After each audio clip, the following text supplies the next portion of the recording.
Good morning, everybody. Welcome to Honors Chemistry. Today is, what is today? Wednesday, June 3rd. And today we begin our crash course on acids and bases. So yesterday you all took your quizam on the topic of thermodynamics. And I haven't gotten a chance to look at your answers yet, but I will take a look at them today and I'll get you your scores back to you today as well. And then for the next 3 days, we're going to be covering acids and bases.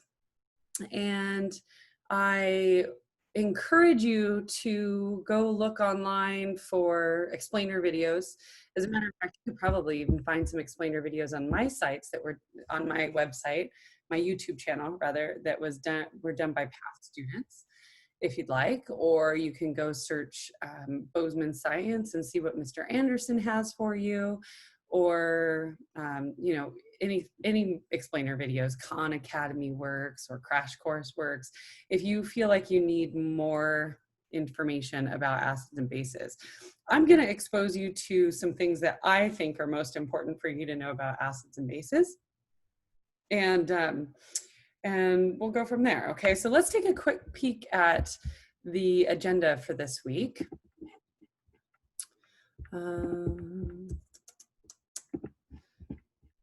All right, so pretty much have the week planned out here. I don't anticipate that it'll change too much. So right now, today we're going to do molecule of the week. I have a quick little demonstration for you, a little kitchen chemistry demonstration that you might want to repeat if you have some younger siblings, or if you just want to play around with some chemistry in your kitchen. And then we're going to do some acids and bases guided notes, number 1 today. And the titration notes, I'm going to teach you a little bit about titrations at the end of the period today. And I'm going to introduce a simulation to you at the end of the period too. Up on Google Classroom, you will find a worksheet that involves the calculations about titrations that I will show you at the end of the class session. Tomorrow, I'd like you to work on a titration simulation. And again, I'll show you this at the end. I'll tell you the instructions. And then you'll notice that there's also something up on Google Classroom called an invisible fire. It's a little story. It's only a few pages long, but really interesting little story I'd like you to read about a gentleman who suffered some burns from an acid. And I won't tell you anything more, but it's a pretty interesting story. And basically how the doctors treated this guy. I know a lot of you are interested in the medical profession, so I think you'll find this pretty intriguing. So tomorrow night, I will go ahead and put up a Google form. Well, I'll put it up probably today for you guys to fill in after you read that article, and that'll be the plan for tomorrow. So the simulation is actually going to be submitted on Google Classroom. You'll notice that I made it an assignment, and then the Google form you can fill out after you read The Invisible Fire. Then we'll meet back here on Friday, and we'll do our acids and bases guided notes number 2, where I'm going to teach you about pH calculations. And then there's a calculations worksheet for you to work on. And then next Monday, we start finals week. And so we're on a finals schedule next week, which means finals for 0 period are on Monday. Finals for periods 1 and 2 are on Tuesday. Finals for periods 3 and 4 are on Wednesday, and 5 and 6 are on Thursday. And so the first final of the day starts at 8 a.m. The second final of the day starts at 10:20 a.m. And so as period 2, that means our final time is at 10:20 on Tuesday. I think I'll push it off probably till 10:30 just to make it a nice round number.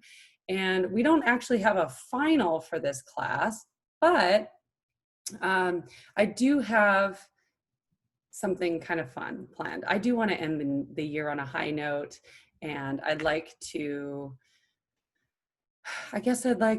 see your faces. I'd like to see some smiles. And so I have kind of a fun activity. You will get participation points for showing up to the Zoom on Tuesday. Okay. So I am going to take a roll during the Zoom on Tuesday.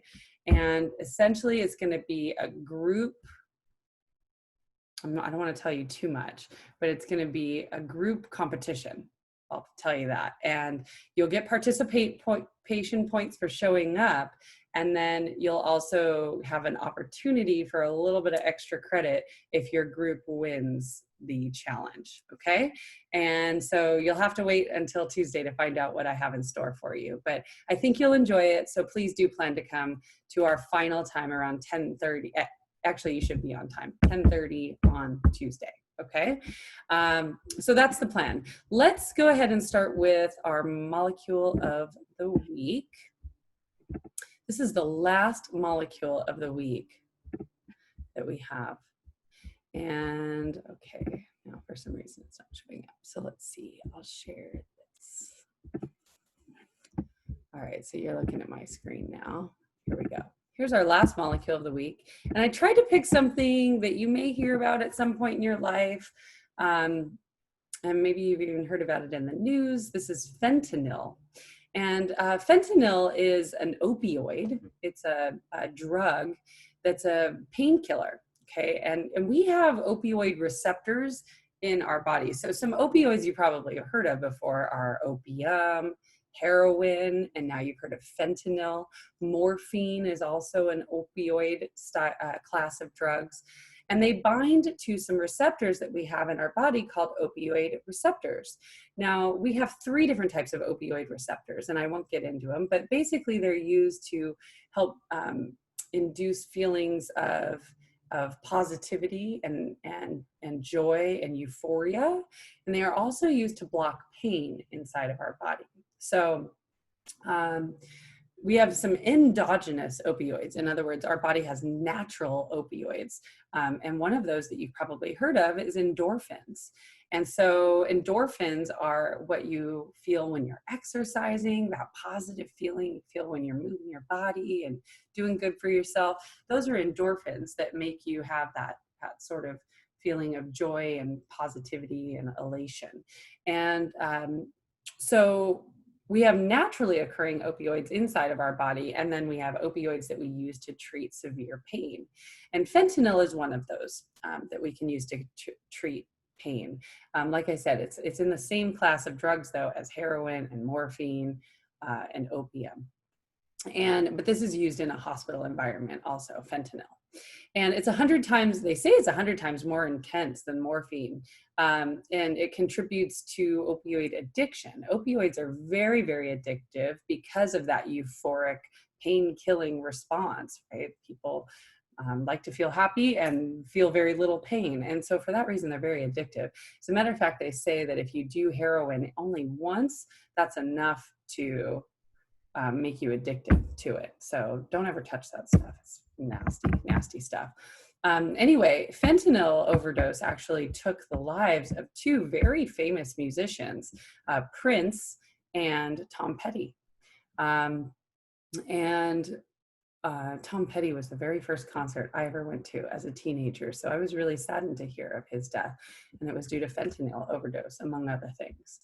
Anyway, this drug was introduced relatively recently, in the last 60 years or so, by a Belgian physician. And then they introduced a patch, a fentanyl patch, which can be absorbed through the skin in the 1990s. The nice thing about it, and what makes it a desirable drug, is the fact that it has a very quick onset and a short half-life. So that means it acts really quickly, but it also gets eliminated from the body very quickly. So people that become addicted want more and more and more. My husband often comes home and tells me that he has drug seekers in the hospital that come in and fake ailments so that they can get the morphine and get the fentanyl, make them feel that feed their addiction. Okay, so they have to, a lot of times doctors these days actually have to decide whether the patient is a drug seeker or if they really do have pain. All right, so according to the ACS, that's the American Chemical Society, it's the most widely used synthetic opioid, and it's on the World Health Organization's list of essential medicines. It's very potent, and so potent such that people who work with overdose victims, like people who are doing an autopsy, or if there's police officers that have to go in and raid a drug dealer's house, they use detection equipment and they wear protective equipment because it's so easily absorbed into their own body. They have to be careful about not exposing themselves to it because they can so easily get exposed to it with just being very close contact with this drug. It's used in hospitals to treat extreme pain, mostly in cancer patients or patients with terminal diseases. So just want to remind you all as we finish up our molecules of the week, I just want to remind you that chemistry is all around us, and these little tiny molecules can be incredibly potent and have very, very profound effects in our body. So just be very cognizant of what sorts of molecules you're exposing yourself to, start to recognize and appreciate the chemistry that's around you, and just be careful with drugs as you go into college and in the future, okay? All right, let's see here. That's our last molecule of the week. Next up, so today we are going to introduce the concept of acids and bases. And so I did a quick little kitchen chemistry lab with my kiddos last night, and we'll start there. I'll show you this little movie. It's about 2 minutes long, just to capture attention and also show you something that you could do in your kitchen if you're craving some chemistry lab time. And there you go. Hey everyone, today we're going to learn about neutralization reactions. And neutralization reactions exist between an acid and a base, and they always form a salt plus water. So here are my two kiddos. They're my lab assistants. And kiddos, why don't you go ahead and taste the juice that's in your cup?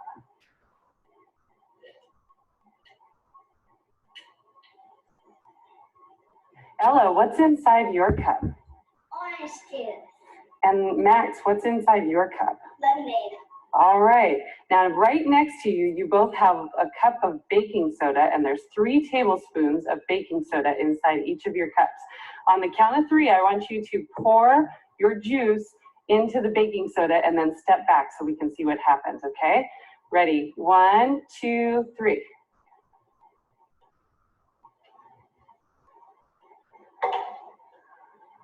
What do you notice? It's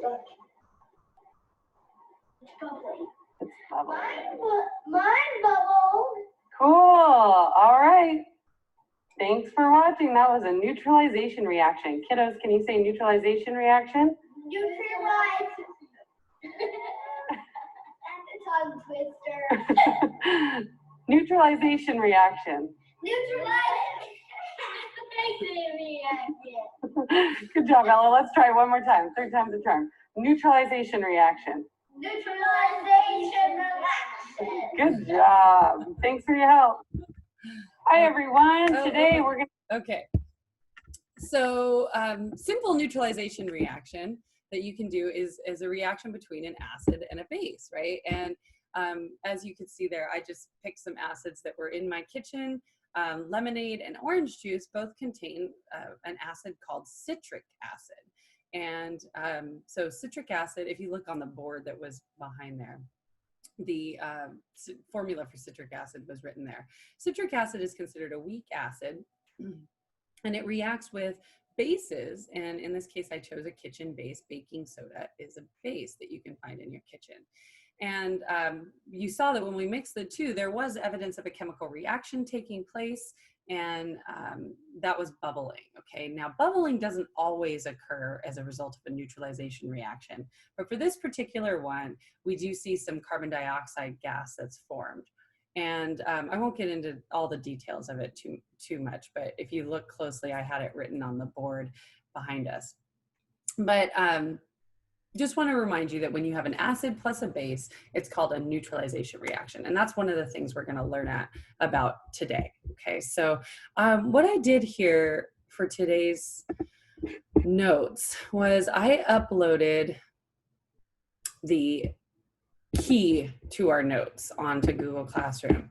And I just thought maybe this would help make our notes go a little bit faster today, because that way I don't have to type them in. I don't have everything from my classroom, but I did happen to have a copy of this key. There we go. With us. So I'm just going to go through this together with you all. And if you want to write it down on your own blank copy, I also put a blank copy of this on there. But I just want to be able to get through a lot, and I can't do subscripts and superscripts on the annotation with Zoom. So I figured it'll be easier for me to just look at the key with you. Okay, so usually I would start this off with a pH game, and unfortunately we can't do that because we're not together. So let's just talk about pH for a moment. pH is something that we use to measure I say the word strength of an acid and base, but technically it's not really strength, okay? It's really just telling you how acidic or basic a solution is, okay? And the pH, the pH scale ranges from 0 to 14. A lot of people think it's from 1 to 14, but it's actually 0 to 14.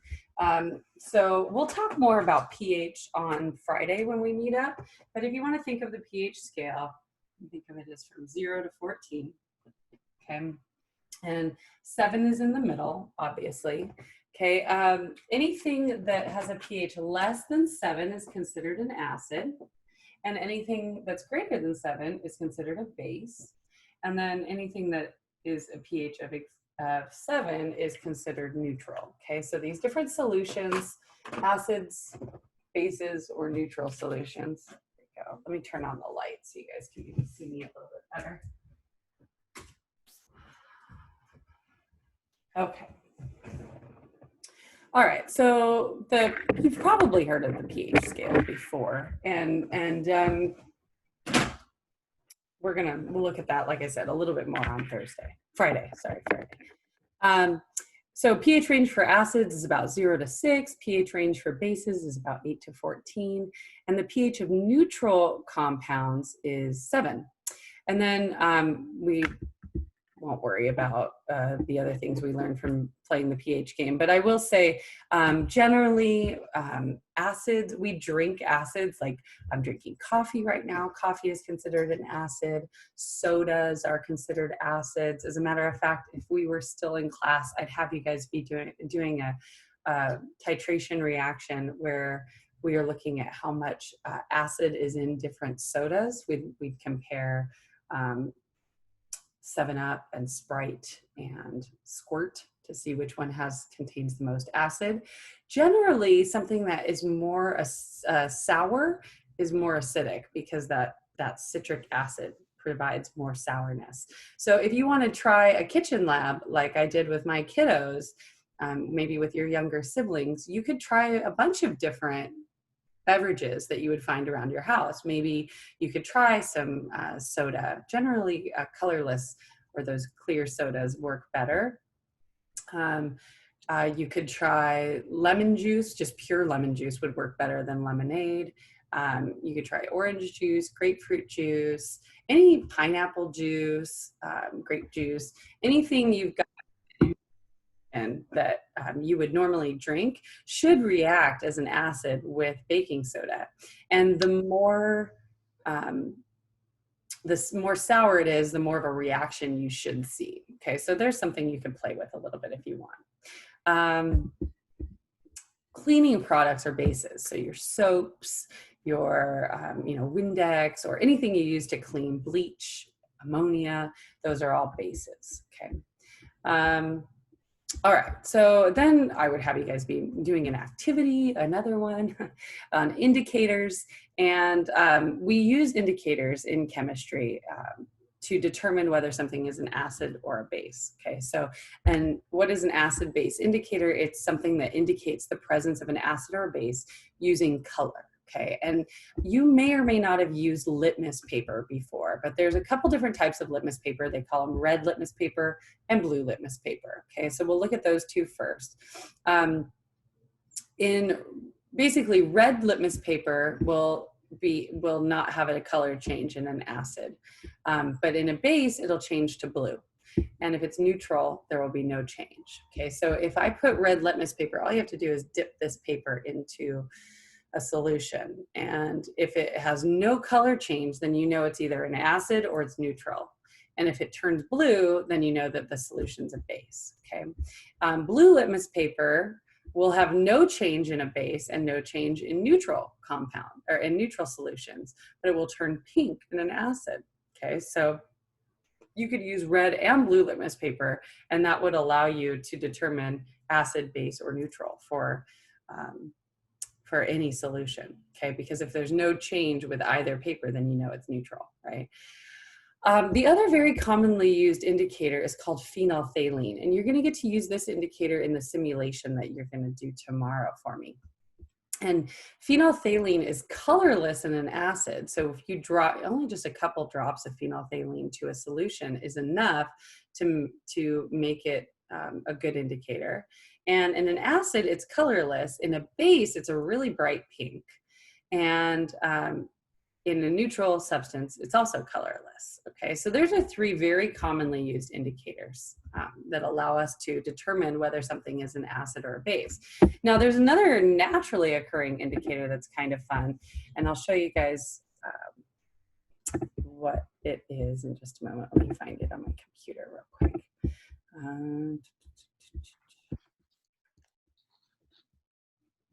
I didn't put this up here, but it's red cabbage is a naturally occurring indicator. Where is it? Oh my gosh, I just saw it yesterday. Oh, there it is. Okay, let's see if I can show this to you guys. There we go. So if you wanted to make your own indicator, you could make your own indicator using red cabbage. And you basically chop up your cabbage, you boil it for a few minutes, you strain it, let it cool, and then it turns into this indicator. And this is another really fun kitchen chemistry lab if you're trying to entertain some siblings or cousins. You could do something like this. And basically you see, here's our pH scale, 0 to 14, right? And in low pHs, so like a low pH would mean it's a stronger acid, generally speaking, or a more acidic solution. And then in higher pHs, it's a more basic solution, okay? And you'll notice that there's this word here that you may or may not be familiar with. It's alkaline. Okay, that word alkaline refers to a base, okay? So if you ever see that word, it's referring to how basic something is. So acids, again, are down here from 0 to 6. Bases are up here from 8 to 14, and then 7 is neutral. But you can see that red cabbage is a naturally occurring indicator that's red in something that's very acidic, and then it turns this whole rainbow of colors. It's more purple in a neutral substance, and then it's more yellow in a basic substance. And by the end of the week, I'll probably be sharing something on the stream that is a magic show. It's a virtual magic show that my AP students put together. And you'll notice that there's a couple of students who utilize this red cabbage indicator as their magic trick. If you guys happen to know Emma Crane, she did a really good job with her red cabbage indicator in a magic teapot. It's kind of intriguing for kids. So feel free to take a look at that if you want to see some examples of red cabbage or just fun things you can do in your kitchen. Anyway, the reason why we see different colors is really because the structure of the molecule is changing in different pHs, and that's enough to reflect a different wavelength. Okay, so that's kind of a fun thing to look at. Okay, so let's stop that and we'll go back to our notes.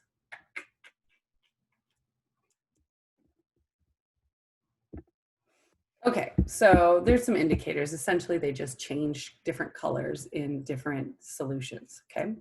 All right, so let's look at some properties of acids and bases next, okay? So firstly, I want to say that acids usually begin with hydrogen. Okay, so if you ever see something that begins with hydrogen, we know it's an acid. Okay, and you probably remember that from back when we did nomenclature, right? Acid nomenclature. So some properties of acids. Firstly, they have a sour taste, okay, like the lemonade and the orange juice.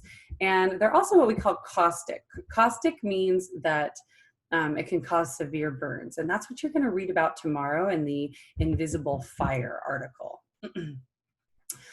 Just to remind you, never taste anything in the lab to determine acidity. You'd never pick up hydrochloric acid, or even remember, even hydrochloric acid looks like water in the lab. So don't ever taste something to determine acidity. You would use an acid-base indicator. Okay, so some other acids you might be familiar with, or you might find these in your kitchen and try a little chemistry with, is lemon, pineapple, grapefruit, grapes. Apple vinegar is acetic acid. Okay, those things all would taste sour, and they would react with a base like baking soda. Some acids will react with active metals to produce hydrogen. We're going to look at those types of reactions too. If you remember back when I did the activity series with you, I was dropping different metals into a petri dish with acid in it, and this was when we saw the magnesium was reacted really fast. And then if you remember, the zinc blew smoke rings. Okay, that was hydrogen gas that was coming up, and we'll look closer at that. But you've seen this in the activity series before we left school. We know that acids react with bases to produce salt and water. Okay, and remember, salt is any ionic compound in chemistry. Okay, that's what you saw what my kiddos do at the beginning of class today. And then strong acids are what we call strong electrolytes. And an electrolyte is something that conducts electricity. Okay, so whenever an electrolyte is something that would have ions floating around in it. Okay, and I think we talked about this before too, where if you have free-flowing ions, okay, it will conduct electricity. So strong acids will form ions in solution, just like something that's a soluble ionic compound, and it will conduct electricity. Okay. All right, going on to properties of bases. So bases, many bases usually end in OH. Actually, let me go back here. And before we get into bases, I just want to tell you about the 7 strong acids, okay? So how do we know what makes an acid? Actually, you know what? I take this back. This will come up on Friday. We don't need to do it yet. Let's wait to talk about the strong acid, which acids are strong and which bases are strong. We'll wait until Friday for that. Okay, let's go on to properties of bases. Okay, bases will taste more bitter. Okay, I don't know about you. Probably your mom probably doesn't do this to you, but when I was a little girl, if I said a bad word, my mom would stick a bar of soap in my mouth. And I remember it was Dove soap that she would stick in my mouth, and I'd have to hold it in there for like 2 minutes. I think these days parents don't do that very much anymore because they get accused of poisoning their child. But hey, it worked for me when I was a kid. And I can attest from personal experience that bases taste bitter. Soap was disgusting, and it kept me from saying any more bad words. So bases taste bitter. They're also caustic. A lot of people don't realize that bases can also cause burns. But your soaps, your household cleaners, ammonia and bleach, those are bases, okay? Bases feel slippery when they're diluted, okay? Like soap, okay? We've all experienced that before. They react with acids to produce salt and water. There's our neutralization reaction. And then strong bases are also strong electrolytes. So again, we'll talk about the strong acids and strong bases on Friday. I'll tell you which ones are strong. But they're strong electrolytes, which means they form ions in aqueous solutions, and they'll conduct electricity. And that's the definition of an electrolyte, is something that will conduct electricity. Bases usually end in OH, so it's pretty easy to identify a molecule as an acid or a base. If it starts with hydrogen, then it's an acid, and if it ends in OH, it's a base. And not all acids start with hydrogen, not all bases end in OH, but vast majority of them do. So that's a pretty good rule of thumb to follow. Okay.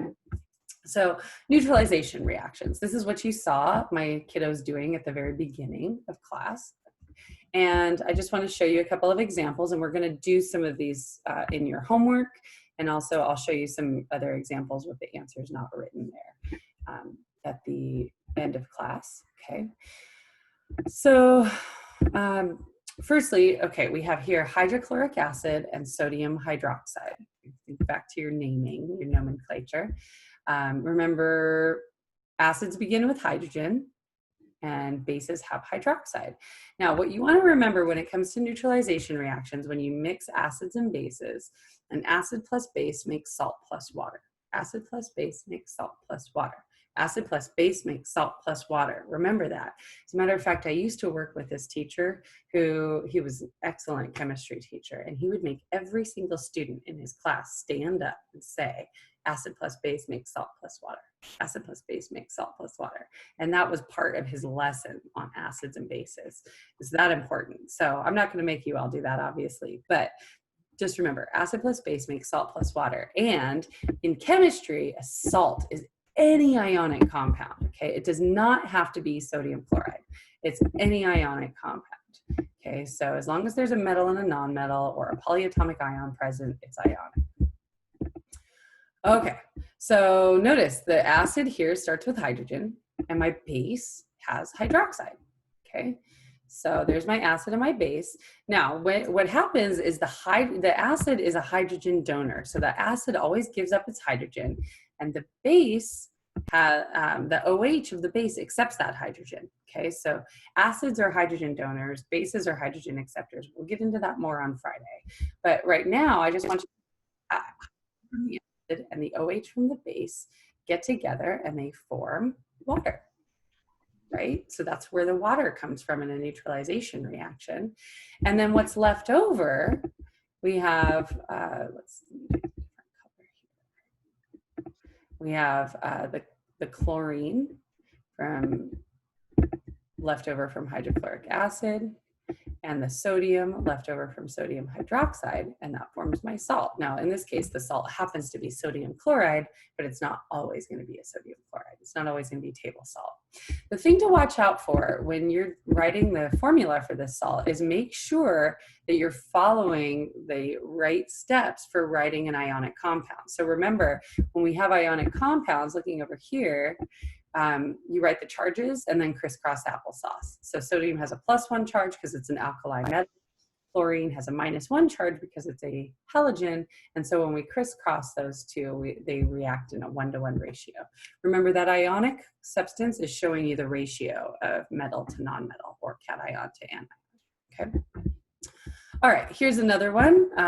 Let's look at the next one. We have this one is H2CO3, which is, remember when there's a polyatomic ion, if the polyatomic ion ends in ate, you change it to ick. If it ends in ite, you change it to us, right? That's acid naming.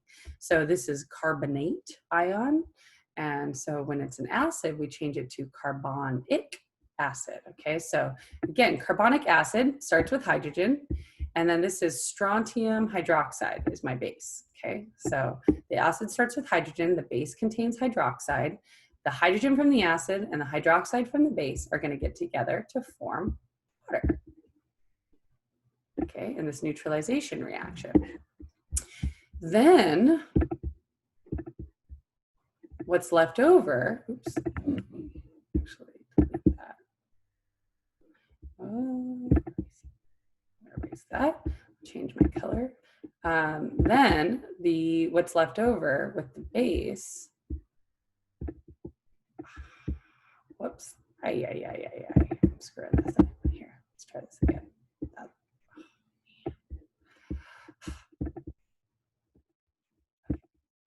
Let's make that. Oh, Mrs. Nielsen, here we go. All right, let's try this again. Base is blue. And okay, so this carbonate and the strontium are going to get together to form the salt, okay? Remember, salt is any ionic compound, but I have to figure out how those two are going to dance. In other words, how are those two going to get together to form an ionic compound? So remember, when we write ionic compounds, the metal is always written first, or the cation is always written first. So I'm going to write the charges and then crisscross applesauce. So I've got my strontium, my strontium with a +2 charge, okay? And my carbonate has a -2 charge. And then I crisscross applesauce and SR2, CO3, 2. But remember with ionic compounds, you always reduce it down to the simplest ratio. So a 2-to-2 ratio is the same as a 1-to-1 ratio. So here I have my strontium carbonate. Okay, it's just SrCO3. Now I have to balance it. Okay, so in order to balance this, I need a 2 in front of water, and then that gives me a balanced equation.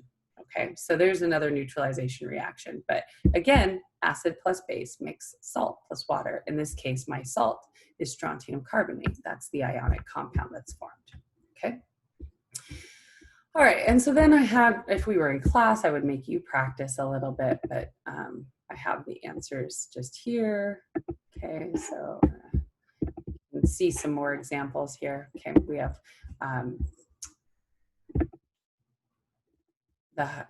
this is, I won't say the name of it. Let's see if you can figure out the name of this, right? We've got a polyatomic ion. See if you can name that polyatomic ion here. That polyatomic ion is called perchlorate, right? That's perchlorate. And so when it's involved in an acid, you change that 8 to ic, and this becomes perchloric acid. Okay, so here's my perchloric acid, and there's the hydrogen that makes it an acid. And here I have sodium hydroxide. There's the OH that makes it a base. Okay, and the hydrogen from the acid, the OH from the base get together to form water. And then what's left over is the sodium and the perchlorate. And again, I have to write the charges in crisscross applesauce to get the right ratio of sodium to perchlorate. So that's NaClO4. They react in a 1-to-1 ratio, and then make sure it's balanced. Okay, and here I've got HBr. When there's no polyatomic ion, you just use the prefix hydro, and then the root name of the second element, and then ic acid. So this is hydrobromic acid, and there's the hydrogen that makes it an acid. And then this is barium hydroxide. So there's the OH that makes it a base. The hydrogen from the acid, the OH from the base get together to form water over here. And then what's left over, the barium and the bromine get together. But remember, you have to write the charges in crisscross applesauce. Barium is an alkaline earth metal, so it has a +2 charge. Bromine is a halogen, so it has a -1 charge. So you crisscross applesauce, and that's how we get our salt here, is BaBr2, which is called barium bromide. Okay, so those are some neutralization reactions. Now, neutralization reactions will not always show you evidence of a chemical reaction. In other words, you won't always see bubbling or smoking or color change.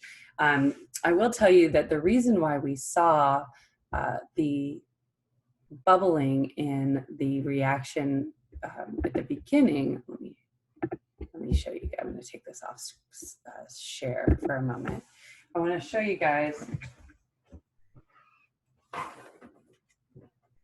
This is the reaction that you saw at the beginning when my kids doing their kitchen chemistry, okay?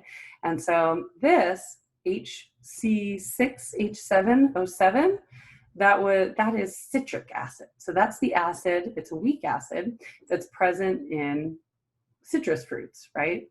So that's in our lemons and our orange juice, grapefruit juice. And there's our citric acid, and this is the hydrogen that's going to be donated, okay? And then the base, in this case, is sodium bicarbonate, which is baking soda. Now, we don't see an OH in this base, but it still acts as a base. And I'll explain further about why it's a base on Friday when we meet, okay? But essentially what happens is the hydrogen from the acid and the bicarbonate, the HCO3, get together, okay? And then what's left over, the sodium and the citrate, get together to form the salt, okay? So my products are sodium citrate. That's an ionic compound. That's a salt, and it's soluble, aqueous, because remember, sodium compounds are always soluble. Alkali metals are really swell. Their compounds are always soluble. Remember the solubility rules song, right? So that's aqueous. And by the way, acids and bases are always aqueous. All acid-base chemistry takes place in the presence of water. So acids and bases are always going to be aqueous too.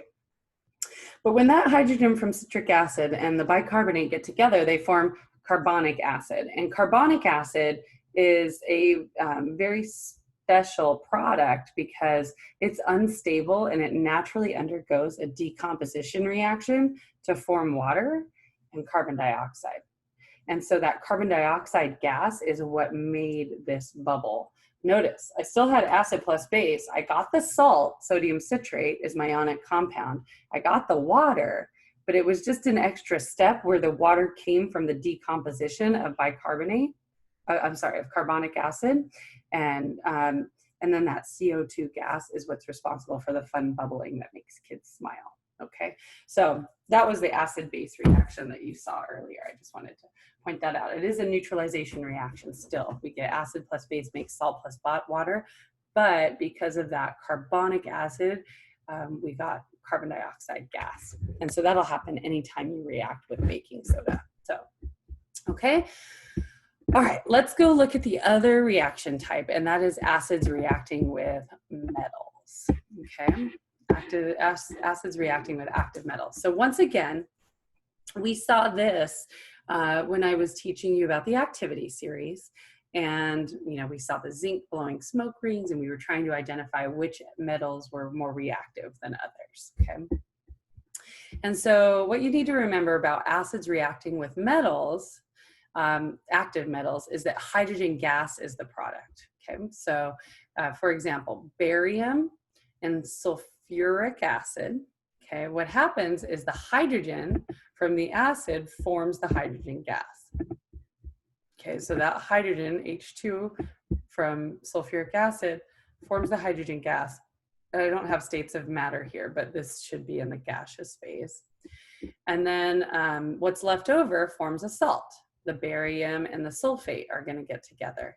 And so you have to, once again, figure out how barium and sulfate dance. So you have to write the charges and crisscross applesauce. So barium has a +2 charge, sulfate has a -2. You crisscross, it's a 2-to-2 ratio, and 2-to-2 ratio reduces down to a 1-to-1 ratio. So barium sulfate is the other product there. Okay, and so let's look at some other reactions here. We have lithium and hydrochloric acid.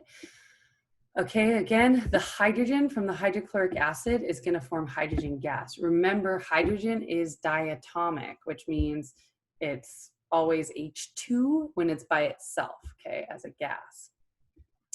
And then what's left over, we have the lithium and the chlorine are going to dance now. And so we have to write their charges and crisscross applesauce. Lithium has a +1, chlorine has a -1. So it's just LiCl. They just react in a 1-to-1 ratio. And then of course we have to balance this to make it even. So 2 in front of the hydrochloric acid, and we need a 2 in front of lithium chloride and a 2 in front of lithium over here. Okay, next one, magnesium, and this is nitric acid. Nitric acid is a nasty acid. I'll tell you something real quick about nitric acid that's interesting. It's such a nasty acid that nitric acid actually has its own storage unit within an acid storage cabinet. So I have to keep all of my acids stored separately than any other compounds. In my back stock room, I have an acid cabinet that's specifically for acids. But within that acid cabinet, there's a separate compartment that's only for nitric acid, because nitric acid is it's a very strong oxidizer. And so you don't really understand what that means yet, but when you get to varsity chemistry, you will. And essentially it's very, very reactive. So I don't like using nitric acid. I use it as little as possible. Sometimes we do have to use it, but I very rarely give it to students. And if I do give it to my varsity chemistry students, it's really, really, really dilute because it's pretty nasty stuff. But anyway, that's besides the point. I digress. Let's go back here. Magnesium and nitric acid are going to react. And whoops, I didn't mean that. Let's get our other here. So the hydrogen from the nitric acid is going to come over here and form hydrogen gas. But remember, hydrogen gas is diatomic, so it's H2 always when it's by itself, when it's in its elemental form. And then what's left over is the magnesium and the nitrate. And so we got to figure out how magnesium and nitrate dance. Remember, magnesium is an alkaline earth metal, so it's a +2 charge. Nitrate, you memorize this already, is a polyatomic ion with a -1. crisscross applesauce, remember to always keep those parentheses around polyatomic ions so that we can show that there's 2 nitrates for every 1 magnesium. And then of course we have to balance it with that 2 in front of nitric acid, okay? And so that's how you can predict the products of acid reacting with a metal, okay? All right, so that's all I have for that. Those are your notes just as an introduction to acids and bases, okay? All right, next, let's take a look at some titrations, okay? So a titration is a very, very important lab skill. And I'll tell you guys a quick story.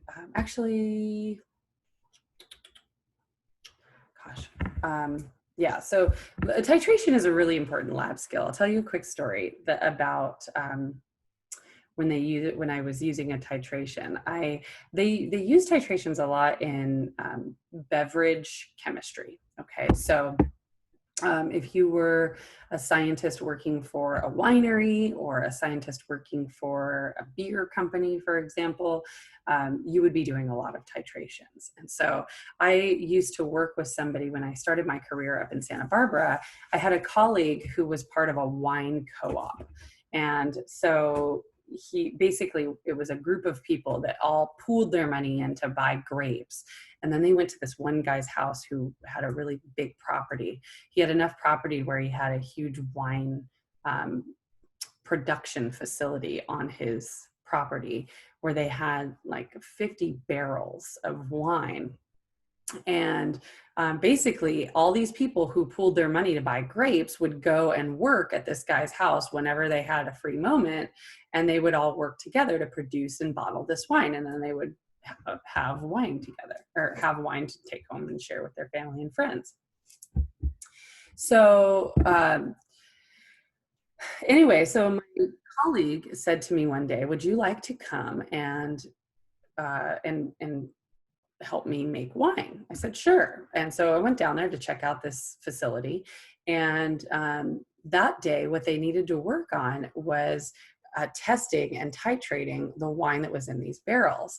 Because what had happened the year before was they cleaned some of the barrels. Well, actually they meant to clean all the barrels, but something happened and there was a mix up and they weren't sure which barrels got cleaned properly and which barrels were not cleaned properly, but they had already put the new batch of wine in the barrels. So we had to go around and literally take samples of the wine out of these barrels as it was fermenting.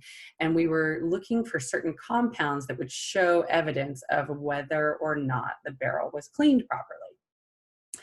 And so the compound we were looking for was sulfur dioxide. And so we literally went to this guy's kitchen, and I was doing a titration experiment in this guy's kitchen.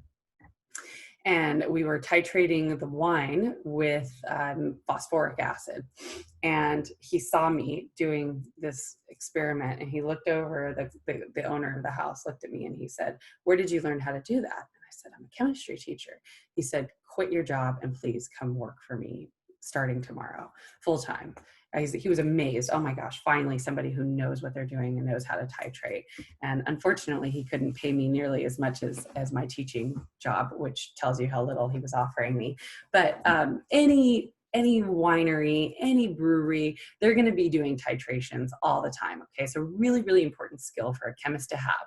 So I don't want you to rush through the simulation that I'm going to give you for tomorrow. I want you to actually, try to understand. Luckily, we have a virtual simulation we can do. It's not nearly as much fun as doing it in class, but next year in varsity chemistry, we actually do 3 titration experiments. That's how important it is. It's very, very good skill for a chemist to have, okay? So, and you never know when you might get offered a job too, just because you know how to titrate.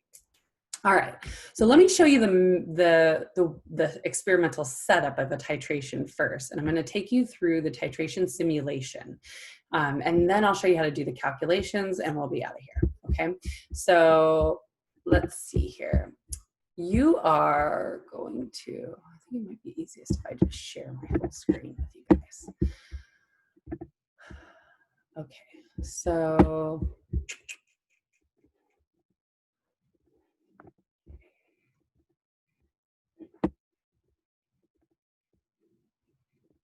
Okay, so you'll notice in here, let's see, we already did acids and bases guided notes. This guided notes 2 is for Friday. So you don't have to worry about any of this. The invisible fire story, this is what you're gonna read tomorrow night, okay? This acid base calculations worksheet is homework on Friday. You don't know how to do that yet. Titration problems, you guys can do this tonight for homework. Titration notes we're going to look at in just a moment. And then this titration simulation is what I want to introduce you to right now. And this is something you're going to actually turn in on Google Classroom to me, okay? And so what you're going to do is you're going to start by going to this link. And let's see if I open that up. Okay, you're going to open this and then you're going to click right here on this link that is right beneath here. Don't click over here on the attached files because your computer won't know how to open this up. But you're going to click on this and then it should have something that looks like that. Okay, so this is a virtual titration setup. Okay, where you would have an Erlenmeyer flask and you would put whatever you want to titrate down here. In my case, it was the wine that I was titrating. So I put a sample of wine here. Okay. And then this piece of glassware is called a burette, okay? And a burette is where you put what's called the titrant. And burettes are the most accurate way to measure volumes in the lab, okay? And so this will walk you through step by step on what to do. It says, it should be really easy to follow. Select the type of reaction, fill the burette, select these acids and bases, select the appropriate indicator, and then it tells you exactly what to do, okay? Essentially what you're gonna do is 3 different titrations, and it'll tell you, just follow the instructions. You're gonna do 3 different titrations. You're gonna fill this part in, you're gonna do a couple calculations, and then answer these few questions. It should hopefully not take you very long to do, okay? But you can see here that these steps are numbered. So the first step here says select the type of reaction. So let's say I select strong acid and strong base. And then step 2, fill the burette with base, okay? And then step 3, you gotta come over here and just click on it and it'll open up. I'm gonna choose hydrochloric and potassium hydroxide. Okay, now you'll notice you have a few different options for acids. The ones with 1 hydrogen, they're called monoprotic acids, mono meaning 1, and that refers to the hydrogen. This one, sulfuric acid, has 2 hydrogens. That's called a diprotic, meaning 2. Again, if you'll see the words on the titration simulation, if you don't know what they mean, then just look it up on the internet, okay? But diprotic means 2 hydrogens. So the only diprotic acid here is sulfuric acid, okay? And then monobasic base would be one with 1 hydroxide. So potassium hydroxide, sodium hydroxide, those are monobasic because mono means 1 and they only have 1 hydroxide. If it were dibasic, it would have 2 hydroxides. So that strontium hydroxide and that barium hydroxide are dibasic base. You're going to see those terms and feel free to look them up, but that's what they mean, okay? So you select your acid and the base, and then you select an indicator. I'm going to choose phenolphthalein. I mentioned to you earlier that phenolphthalein is colorless in an acid and it's pink in a base, and I'm going to show you that in just a moment. There's another indicator here called methyl orange, which is obviously orangey colored in an acid, and it would be a different color in a base. And you can just look up what the different color is, or you can play with it on the simulation. Okay, so I'm going to choose phenolphthalein, and then, so that's step 4. Okay, and then step 5 means I'm going to add base from the burette into here. So you can add base one of 2 ways. You can either push this little slider up, okay, and you can kind of push it up a little more, push it up a little more, and you can see, did you notice here, like do you see how it's turning pink and then it disappears? Okay, it turns pink and then it disappears. Look down here at the solution, and by that thing that's spinning in there is a magnetic stir bar is what it's called, okay? You see if I drop it, pink disappears, pink disappears, pink disappears. Now, when you see that it's turning pink and then disappearing, it means you're getting close to what's called the end point. And the end point is it's an intermediate color between the acid color and the base color. Okay, so and phenolphthalein in an acid is colorless. In a base, it's a bright pink. I'm going to show you that if I add too much base, I'm going to add too much base by see that? That means I added too much base. I overshot what's called the end point, okay? So this is the color of phenolphthalein in a base. It's bright pink. Your goal is right in between, okay? And so here's what you want it to look like. See how it's this faint pink color? You can still see the stir bar. I did this last night, okay? I did a titration where I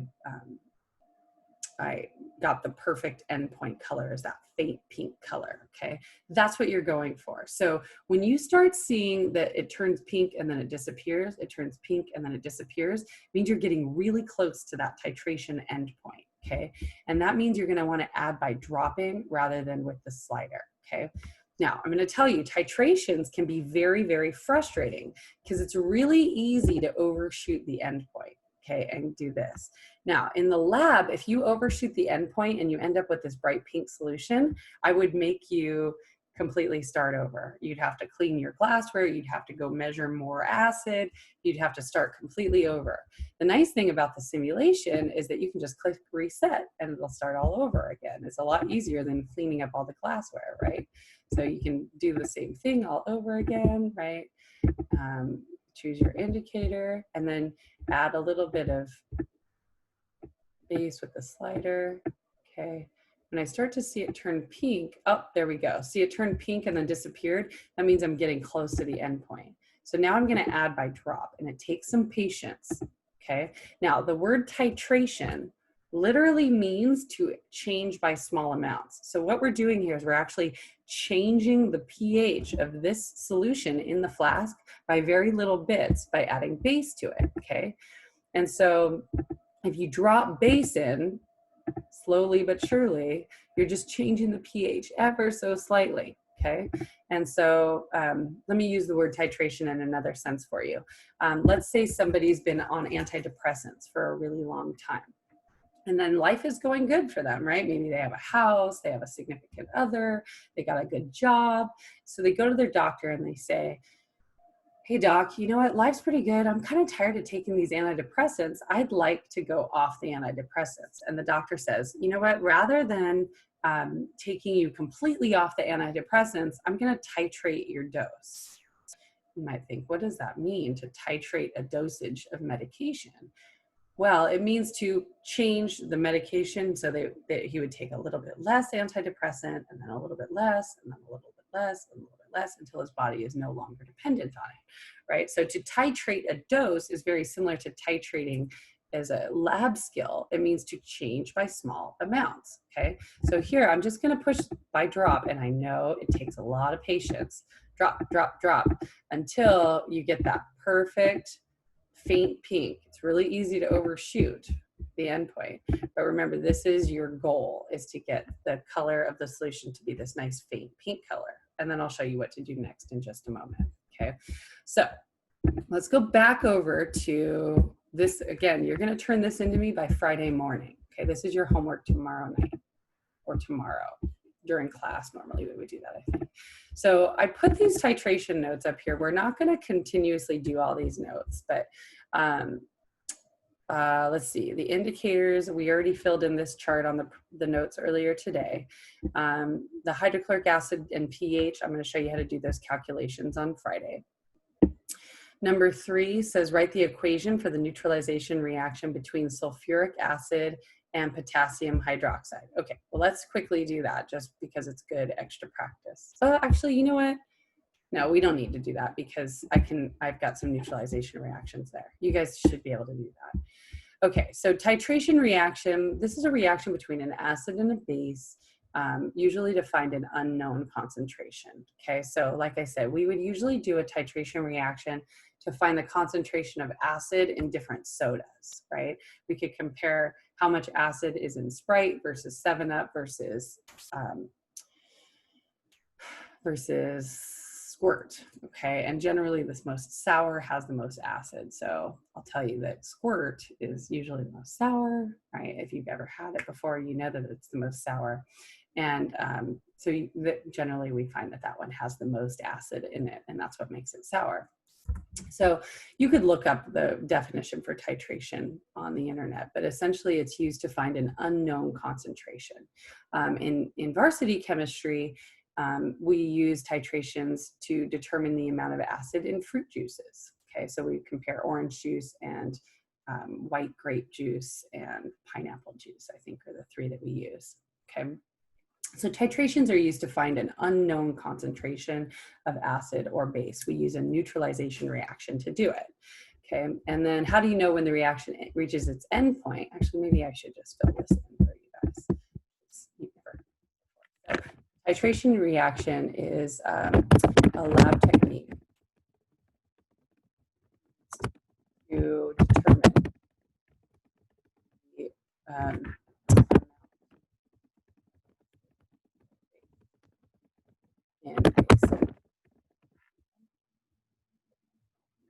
in neutralization reaction. Okay, and in a titration, you're always going to need some sort of indicator. And when that indicator changes color, you'll know you've reached the end point. So when an indicator, that's the titration. Okay, so again, we got that nice, remember the end point is halfway in between the color for an acid and a base. So with phenolphthalein is really a good indicator because it's easy to tell whether it's colorless or pink. Halfway between that is like this faint pink color, and this is what we're looking for here. Okay. So when the indicator changes color, that's when you stop titrating. Okay. And then it says in the space below, draw a picture of the apparatus you're going to use and label the Erlenmeyer flask and the burettes. Okay, you already know what the experimental setup looks like here. You can see it. This is the burette with base, and then the Erlenmeyer flask has your unknown acid in it. Okay, so you could draw that if you wanted to. But all right, so now let me show you a couple of examples of calculations, and then we'll be out of here soon. So to calculate an unknown concentration during a titration, you're going to need to use this equation. X acid, M stands for molarity, that's concentration, and B stands for volume. And then X base is molarity of the base times the volume of the base, okay? So the X stands for the number, so X acid, let's do this actually. X acid stands for the number of hydrogens on the acid, okay? And then X base is going to stand for the number of hydroxides on your base. Okay.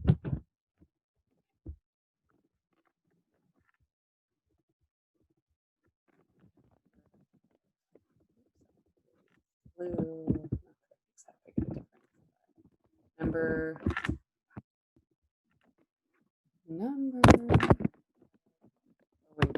on the base. Okay. So this is the number of hydrogens on the acid and the number of OHs on your base. Okay. All right, so here's an example. It says a titration reaction reveals that 25.4 mils of sodium hydroxide are required to neutralize 11.6 mils of 3.0 molar hydrochloric acid solution. Write the formula for the neutralization reaction below.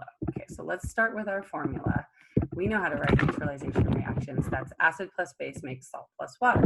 So that's going to be hydrochloric acid plus, and that'll be aqueous, plus sodium hydroxide yields salt, which is going to be sodium chloride in this case. And then the hydrogen from the acid, the OH from the base, are going to form my water. So there's my neutralization reaction. Well, let's plug in what each of these values are. So X acid, number of hydrogens on the acid, that's going to be 1 hydrogen on hydrochloric acid. The molarity of my acid is, well, it tells me it's a 3.0 molar hydrochloric acid solution. Right, so I'm going to say that's 3.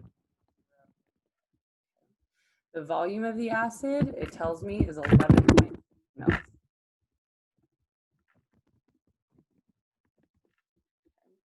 And then X base refers to the number of hydroxides on my base. It's monobasic, which means there's only one. The molarity of the base is unknown. That's what I'm searching for. That's what titrations are for, is to find an unknown concentration. And then the volume of the base says it's 25.4. Okay, and then it says show your work below. So I'm going to take the 1 times 0. It doesn't matter what the units of volume are as long as it's the same on both sides. 1 times my unknown molarity, right? Molarity of the base. Searching for. And okay, so because it's milliliters on both sides of the equation, I can leave it just like that. Then you get out your trusty calculator and you solve. So 1 times 3.0 times 11.6 equals, and divided by 25.4. And I get a molarity of my base, rounding to the proper number of sig figs. I should round to 2 sig figs. Don't let these X values ruin your sig, or affect your sig figs. I should get the molarity of my base is equal to 1.4. Okay, so that's one example problem. We'll do one more example real quick. That just took me a couple moments. Sorry, I'm keeping you guys a little over today, but I only get to talk to you for 2 hours a week. It's not enough. But anyway, let's try another one. Okay, a titration reaction will be done soon. Titration reaction reveals 23.2 mils of sulfuric acid required to neutralize 35.4 mils of a calcium hydroxide solution, and write the formula for the neutralization reaction. Okay, so neutralization reaction. Acid plus base makes salt plus water. So my acid is H2O4. Acid, it would be aqueous. Base is calcium hydroxide. It would be aqueous. Yields. My salt in this case is going to be the calcium and the sulfate are going to get together. Calcium is +2, sulfate is -2, crisscross applesauce. That's a 2-to-2 ratio, which reduces down to 1-to-1.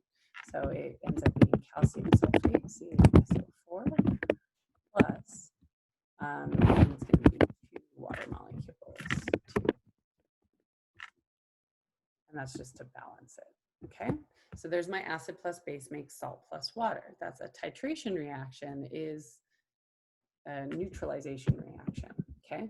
So let's figure out the molarity of that unknown sulfuric acid. So X acid, well, it's a diprotic acid, meaning there's 2 hydrogens on the acid. The molarity of the acid is unknown. That's what I'm looking for. Again, that's the point of a titration, is to find the unknown concentration. The volume of the acid is 22 mils, given. The X base, how many hydroxides are on the base? 2. The molarity of the base is 6.0 molar. And then the volume of my base is 35. That's given in the problem as well. So now you just plug and chug, okay? 2 X acid times the molarity of the acid is unknown, times the volume of the acid equals X base. The molarity of the base is 6.0 times the volume of the base is 35. Again, it doesn't matter what the units of volume, it would almost always be milliliters, but as long as they're the same on both sides, you're fine. Okay, so then I'll plug and chug.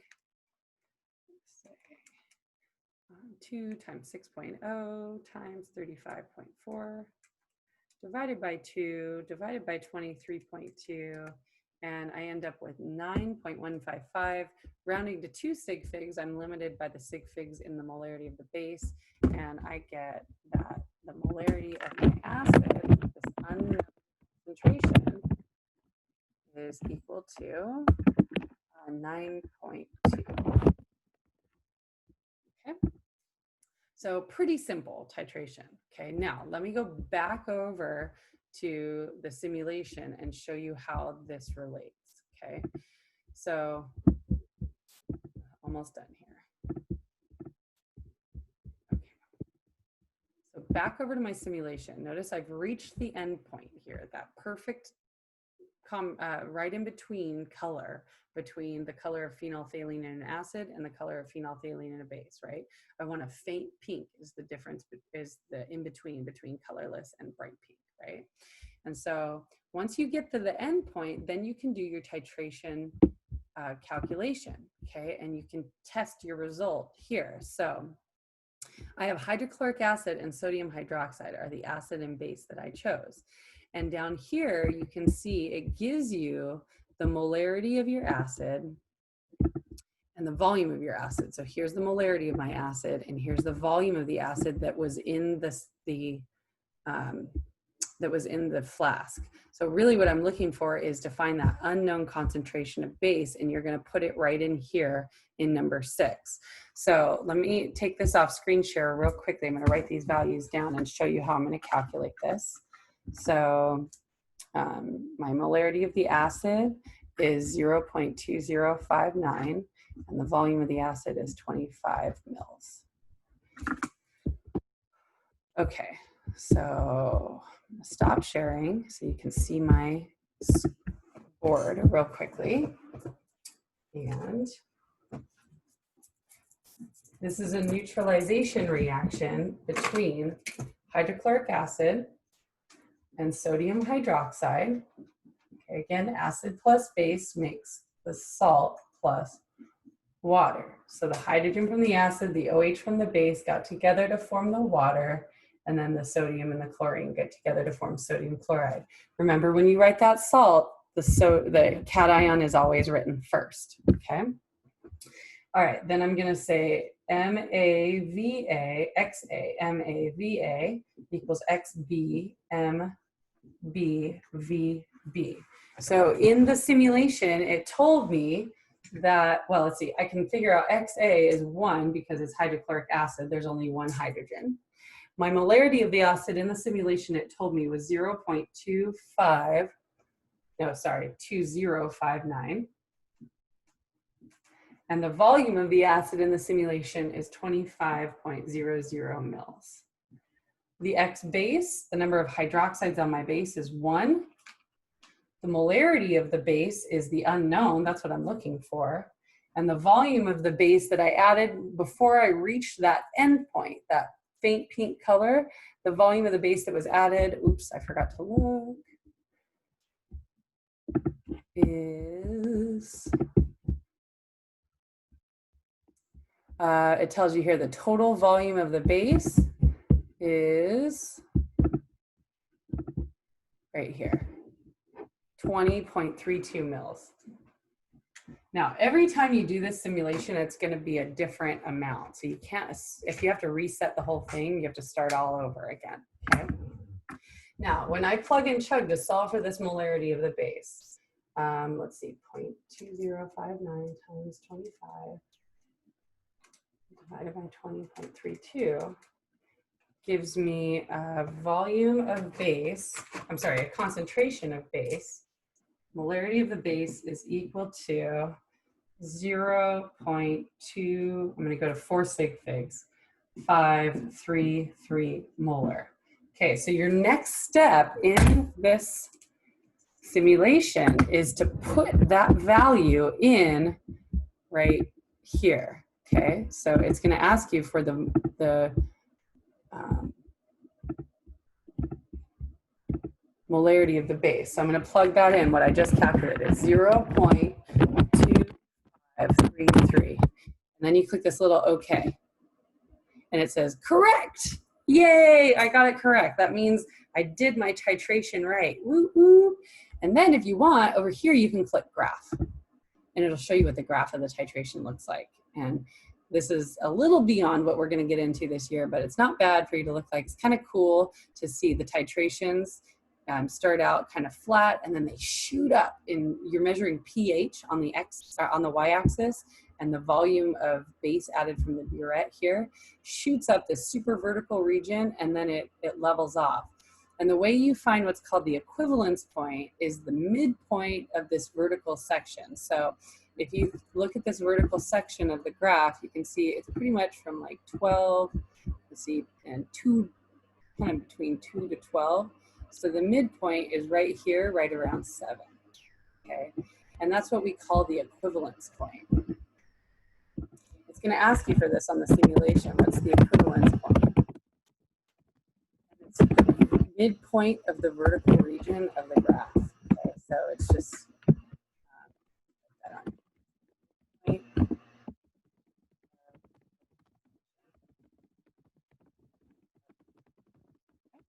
and so when you put that in, you're going to see that whenever you have a strong acid and a strong base combination, you're going to see that the midpoint of that vertical section is at 7. Okay, and you can just approximate it. It doesn't have to be an exact value, but I just want you to know, to say, is the equivalence point equal to 7? Is it greater than 7? Or is it less than 7? And you're going to see that it shifts one way or the other depending on the type of acid and base that you use. Okay. All right, I think that's it. I'm going to stop there for today. That's how you do the simulation. If you have any questions, of course, don't hesitate to shoot me an email, and I'll do my best to answer you virtually. All right, so thanks for coming. I hope you all have a lovely day, and we'll see you again Friday.